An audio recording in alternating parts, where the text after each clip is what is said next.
All right, Mantis Kungfu guy challenges MMA influencer. Mantis Kungfu guy, the one getting leg kicked. Ooh, this MMA influencer does not look like lightweight at all, man. Oh, Mantis Kung Fu guy initiating grappling. Uh-oh, this is not good. This is not good. Ooh, not good, not good. Ooh, ow. Looks like, okay, yeah, they're going to reset it to the center. Ooh, Mantis Kung Fu guy, gotta be careful. Ooh, he's still going in aggressive. He's got one elbow behind, but now he's on the ground. Ooh, oh, this is not good. Ooh, oh no. Man, oh, this guy usually, the Mantis Kung Fu guy usually is very dominant, but man, he cannot find his groove of this. Ooh, this is bad. MMA influencer kind of attacked the back of the neck, back of the head. Dude, what's going on here? Are they going to rule it a TKO? Let's see what's going to happen here. Oof. So I don't know what happened, guys, but it looks like the match is going to continue. So let's see if Mantis guy had enough time to recover. He's still going for grappling range, but man, it's not looking good again. Ooh, you got to be careful, man. You know, he's a pretty good striker. I just don't know why. His hands are down, too. I think he's trying to get into clinch range, man. Yeah, he's trying to get into clinch range. But, dude, this is an MMA guy. Oh, no. Uh-oh. Well, at least he escaped that barrage. What do you think? Keeping the forward pressure. Oof. Oh, no. Yeah, this does not look good. He just like, obviously he's losing in this clinch range, but he's too afraid to be in striking range either. Huh.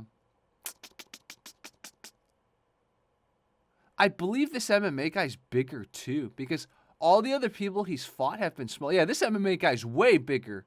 So this Mantis Kung Fu guy has done well against people smaller than him. Ooh, his corner threw in the towel.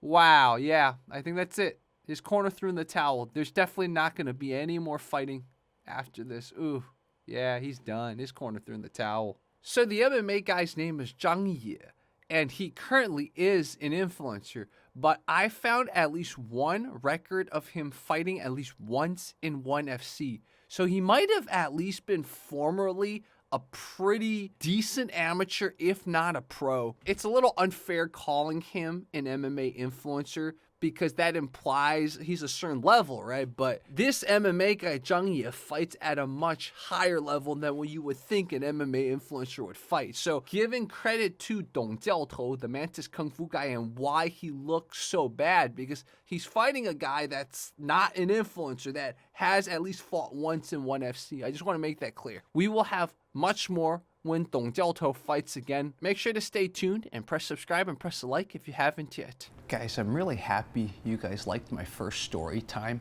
under the moonlight, as we called it. So this time I got a bounce. This is called a bounce. So hopefully the lighting will be better, because last time there was too much light coming from above. So hopefully this time it evens it. I told some of you about this back in the day. Actually, it was 2 years ago. But the first Kung Fu coach I had, her name was Feng Qiuying.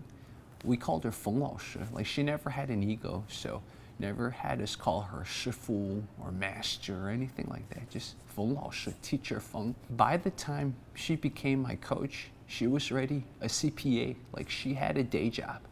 So she didn't need to use teaching martial arts, teaching Kung Fu as any sort of way of making income. So she taught out of a hobby, out of a passion.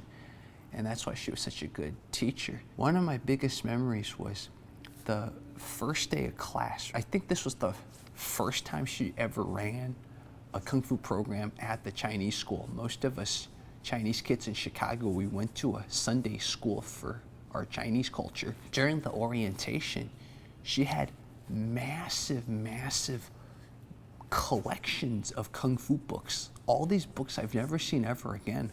on Kung Fu history. You know, it had so many pictures, so many names, and knowing what I do now, if I knew back then when I was 4 or 5 that I would one day have a big channel on martial arts, I would have photocopied or did something with all those books she had. Her books had sometimes a page would have like 6 photos of different Kung Fu masters.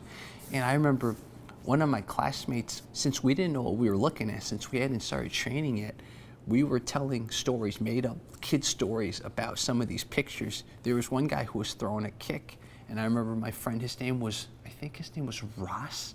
Ross was like, hey, look, this guy's foot is stuck in the air. Feng Lao Shi gave us a little bit of a rundown as to what the Kung Fu class was gonna be like. Then we start class. For those of you who grew up in the 90s, you know, a lot of us were watching Power Rangers and Mortal Kombat and all that. The class started, and before she could even get us to do our first warm-up, all the little kids, since we were all little kids, right, we all started doing like fake fight moves, like Power Ranger moves.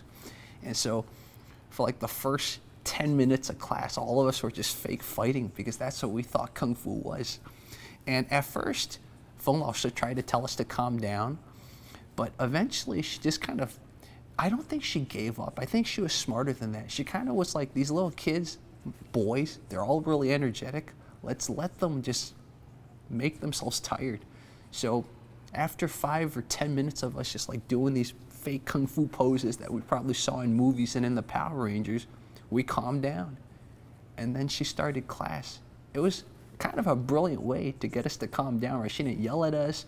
If this were China, like when I trained Kung Fu a few years later in China, the teacher would have had a stick, hit us, right? None of that. Just let these kids, boys, get their energy out, and then let's train. My dad was sitting on the side, by the way. You know, my dad's a pretty intense guy, and my dad was starting to get mad at me for like, you know, doing all these Kung Fu poses, not following the teacher. But like, I guess my dad had enough intelligence to know, let the teacher be the disciplinarian. So I don't think Feng Lao Shi, out of all the Kung Fu teachers I've ever had, Feng Lao Shi never yelled once, man. She taught so well. She never yelled once. And I mean, this is America. You couldn't hit like in China. After I went to China and then I came back to America, all my Kung Fu teachers yelled. I didn't even think I'd talk about this. It wasn't just that she was patient and she was a good teacher and she had some other things. So teaching Kung Fu was her hobby, even though she was so talented, so good at it. She won multiple championships and all that.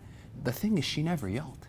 And probably some of the lack of stress in her teaching was the fact that she cared only enough to pass the art. Kung Fu was never her breadbasket. If you guys like this type of story, so not a funny story, but just a story about a martial arts journey, I'll tell more of these. Okay guys, talk to you soon.